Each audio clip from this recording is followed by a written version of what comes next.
You turn around, nobody's there. So why did it feel like someone was? That prickle on the back of your neck, that sudden urge to check the doorway, the strange certainty that eyes were on you.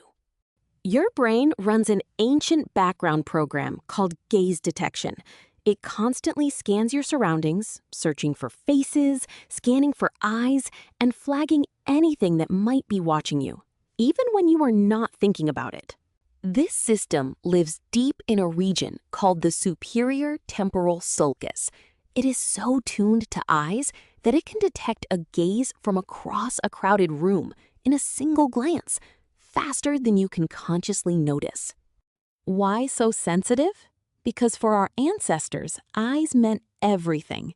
Eyes could mean a predator in the brush, a rival in the tribe, or a friend approaching. Missing a stare could cost your life. So evolution made a trade-off. It is better to feel watched 100 times by nothing than to miss the one time something is really there. Your brain prefers false alarms over deadly misses. This shows up in a quirk called pareidolia. Your brain finds faces everywhere, in wood grain, in electrical outlets, in clouds, in the dark corners of your bedroom at 3 in the morning. When you are alone, your brain has fewer real signals to process, so it turns up the sensitivity. Quiet hallways, empty rooms, and dim lighting all crank the gaze detector to maximum. Your peripheral vision also plays tricks. The edges of your sight are blurry and motion sensitive. A swaying curtain, a flicker of light, or your own shadow can register as a figure standing behind you. Then your skin joins in. Tiny hairs on your neck stand up, your shoulders tense, your heart rate ticks up. The body prepares for a threat before your conscious mind has even decided there is one. Scientists call this hyperactive agency detection.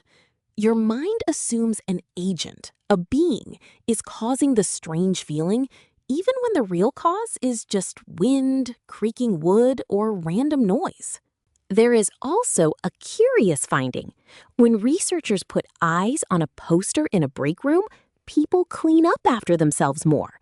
Even fake eyes activate the watched feeling and change how you behave.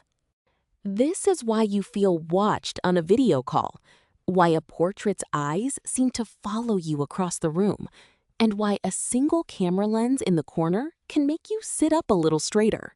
Stress and lack of sleep make the feeling stronger. A tired brain is a jumpier brain. It misreads shadows, exaggerates sounds, and offers up phantom watchers when you really just need rest. Some people feel watched far more often. In conditions like anxiety or trauma, the gaze detector stays on high alert long after the danger is gone, scanning ordinary rooms like they are battlefields. But here is the reassuring part. The feeling is almost never about a real watcher. It is your survival system doing its job, the same one that kept your ancestors alive in the dark. So next time you feel eyes on your back in an empty room, try this.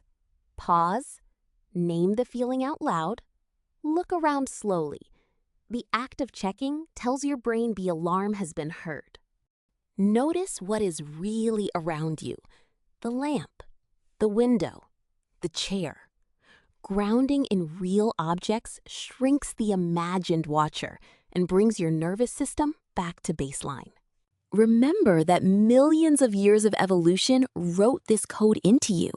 The same wiring that made you feel watched also helped your species survive predators, find allies, and read a stranger's intentions in one glance. That prickle on your neck is not a ghost. It is a gift. It is a quiet reminder that you come from a long line of survivors who learned the hard way to always check who might be watching. So the next time you turn around in an empty room, smile a little.